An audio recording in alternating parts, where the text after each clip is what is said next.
Good afternoon, ninth class. Students, hope you all are fit and fine. So let's move towards the lesson number 10, that is gravitation. Okay. So as you all know that जब कभी भी हमारे हाथों से कई बार चीज़ें गिरती हैं तो वो किस डायरेक्शन में मूव करती हैं. डाउनवर्ड साइड मीन्स कोई भी चीज़ है अगर वो गिरेगी तो वो अर्थ की तरफ अट्रैक्ट होती है. ओके ऐसा तो नहीं है कि आपके हाथ से मान लो आपने बॉल पकड़ा हुआ है और वो स्काई की तरफ उड़ रहा है. नो, ऐसा नहीं होता है. बट जैसे कोई चीज़ आपके हाथों से गिरती है तो वो कहाँ जाती है, अर्थ की तरफ जाती है.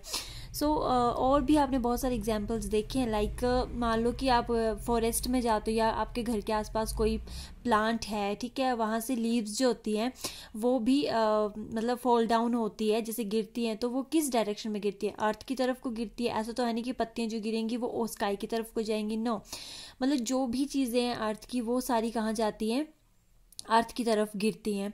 जैसे मान लो कि और भी बहुत सारे फोर्सेस हैं. लाइक हमारा जो मून है वो अर्थ के ही चारों तरफ चक्कर लगाता है, वो कहीं और डायरेक्शन में क्यों नहीं जाता है, ठीक है.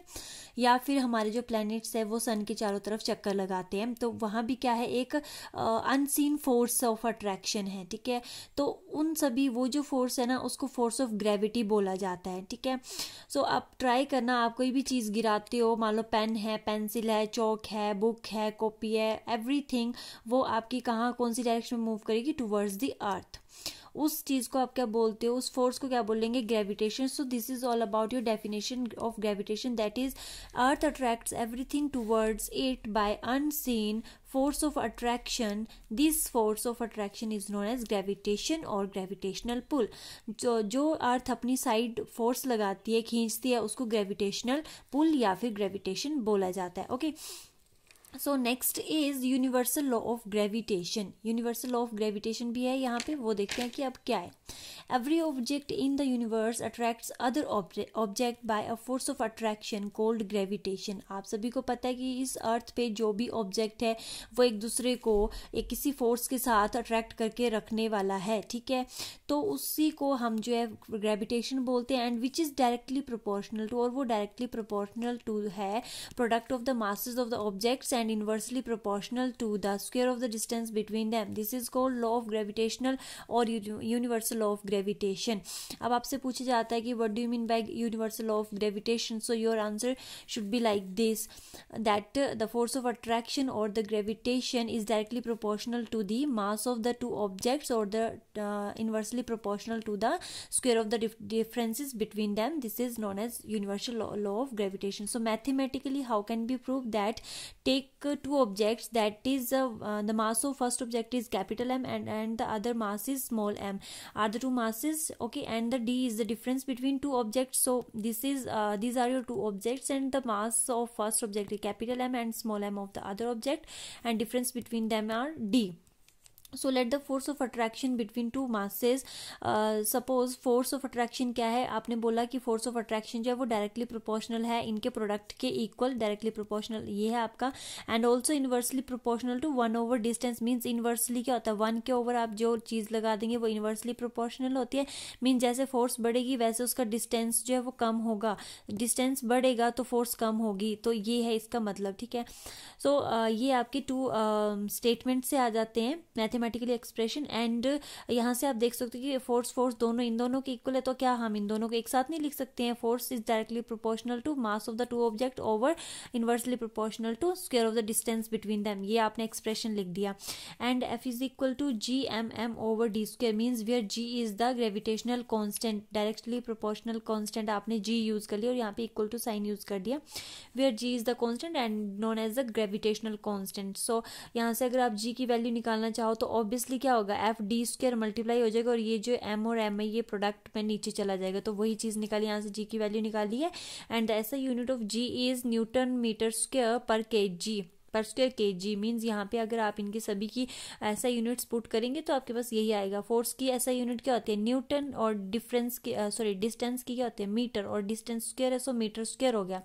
और डिवाइड में क्या है, मास, और मास का ऐसा यूनिट क्या होता है, के जी. सो के जी एंड के जी स्क्वायर हो जाएगा, जब ये ऊपर जाएगा तो के जी पर स्क्वायर हो जाएगा. So this is the mathematical expression for the universal law of gravitation.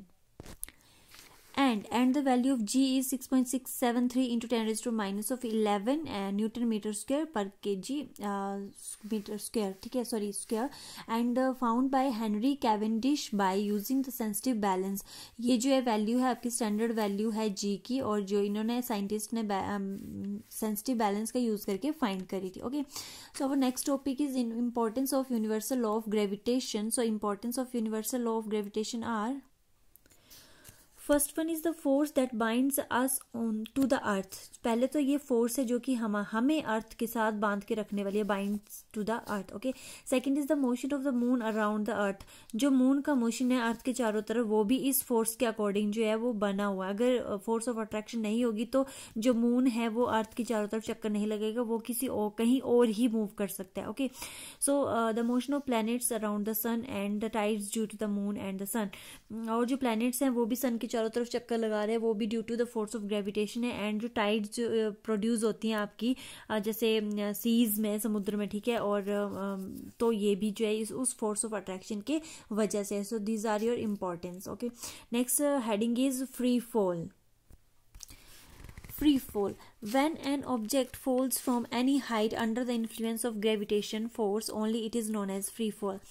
जब एक ऑब्जेक्ट जो है वो ऊपर से गिर रहा है और ओनली उस पर ग्रेविटेशनल फोर्स लग रही है और आप एक्स्ट्रा फोर्स नहीं लगा रहे, that is free fall. Okay, exactly definition ये रहेगी आपकी।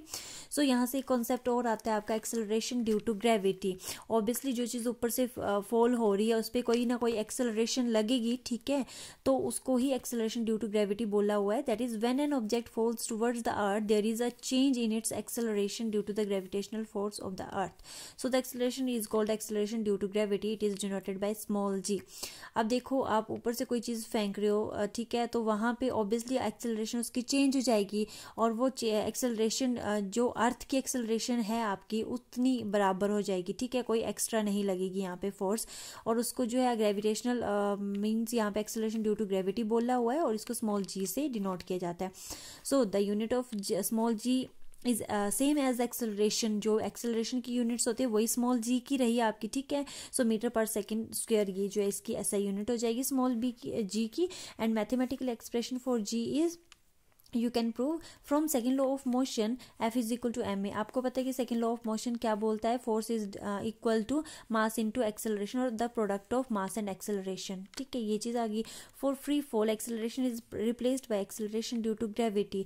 अब देखिए फ्री फॉल के केस में क्या होता है कि वहां पे कोई एक्स्ट्रा एक्सेलरेशन नहीं लग रही है, बट ओनली जो अर्थ की एक्सेलरेशन है उसी के साथ वो नीचे की ओर फॉल कर रही है। सो आप जो एक्सेलरेशन की जगह पे जी पुट कर देंगे, ए की जगह जी पुट कर देंगे, क्योंकि ये अर्थ की ग्रेविटेशन के अकॉर्डिंग चल रही है।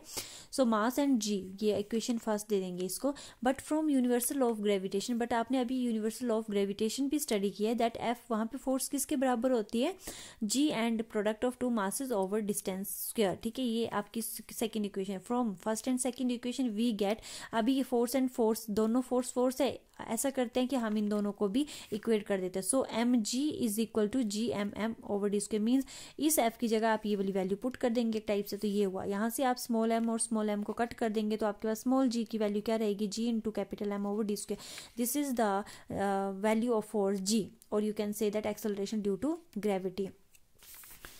And next topic is factors affecting the value of G. अब देखिए कि वैल्यू जी की कैसे अफेक्ट होती है। As the radius of the earth increases from the poles to the equator, the value of g becomes greater at the poles and then at the equator. As we go at the large heights value of D decreases, ठीक है, means कि आपको पता है अर्थ जो है वो circular नहीं है, एक स्फीयर है, तो ऑब्वियसली पोल्स एंड इक्वेटर का जो डिफरेंसेस है वो सेम नहीं होगा, रेडियस जो है वो सेम नहीं होगा, इसलिए यहाँ पे बोला हुआ है कि जी की जो वैल्यू है वो ज्यादा होगी एट पोल्स पे और इक्वेटर पे जो है वो कम हो जाएगी, ठीक है। जैसे जैसे हम हाइट बढ़ती जाती है तो वैसे वैसे जी की वैल्यू जो है वो डिक्रीज होती जाएगी। And the mainly value of ji is 9.8 metre per square, ये चीज आएगी आपकी। And the next topic is motion of object under the influence of gravitational force of the earth. इसमें स्टूडेंट्स ये बताया हुआ है, पहले तो आपको जो मैंने लिखा है वो बता देती हूँ। That is, we know that an object experience acceleration due to free fall. This acceleration experienced by an object is independent of its mass. This means that all objects, hollow or solid, big or small, should follow at the same rate. Means एक आप example सोचिए कि आप छत पे गए हो, वहाँ पे टेरेस से आपने एक पेज फेंका और एक स्टोन फेंका है, ठीक है। सो सबसे पहले कौन सा ऑब्जेक्ट जो है वो नीचे अर्थ पे टच होगा? ऑब्वियसली आप सोचोगे कि स्टोन गिरेगा, क्योंकि पेज तो उड़ता उड़ता धीरे धीरे आएगा। बट गैलीलियो एक ऐसे साइंटिस्ट थे जिन्होंने प्रूव किया था कि जो आपके ऑब्जेक्ट हैं, दोनों पेपर और स्टोन है, वो दोनों सेम रेट पे नीचे पहुंचेंगे, बिकॉज दोनों पे सेम क्योंकि ग्रेविटेशनल फोर्स तो सभी के लिए बराबर है ना, ठीक है। तो जैसे उन्होंने क्या किया, आपने पेज फेंका तो पेज क्या है आपका ऊपर रह गया अभी, ठीक है। सो वो पता क्यों रहा? वो रहा क्योंकि वहाँ पे एयर जो है ना वो आपकी रेजिस्टेंस मतलब वहाँ पे प्रोड्यूस कर रही है, एक टाइप से फ्रिक्शन प्रोड्यूस कर रही है, जिसकी वजह से पेज जो है अभी ऊपर एयर के मीडियम के थ्रू जो है वो आराम से आ रहा है, और जो बॉल है वो स्टोन है वो नीचे जल्दी पहुंच गया। बट साइंटिस्ट ने ये प्रूव किया था कि जब आपका वैक्यूम, आपको पता है कि वैक्यूम क्या होता है, जहाँ पे एयर प्रेजेंट नहीं होती है, वैक्यूम में जब पेपर और स्टोन को दोनों को इकट्ठा फेंका तो दोनों ही ऑब्जेक्ट जो है वो एक साथ नीचे आए, बिकॉज आपको पता है कि फोर्स ऑफ ग्रेविटेशन तो सभी के लिए बराबर है। तो ये चीज़ है, आप देखो कि कॉम्पिटिटिव एग्जाम में आपका किस तरह से क्वेश्चन पूछा जाता है। वैक्यूम के लिए पूछा जाता है कि अगर वैक्यूम में पेज और स्टोन फेंकते हो तो कौन सा सबसे पहले पहुंचेगा? तो दोनों आपके नीचे पहुंचेंगे। अगर एयर की बात करते हैं तो उस केस में क्या होता है, आपका स्टोन पहले पहुंचेगा, ठीक है। तो इसको आप एक बार से अच्छे से स्टडी कर लेंगे वैक्यूम के केस में और एयर के केस में, ठीक है। So this is all about your today's lecture. So read about this lesson, that is gravity. Thank you.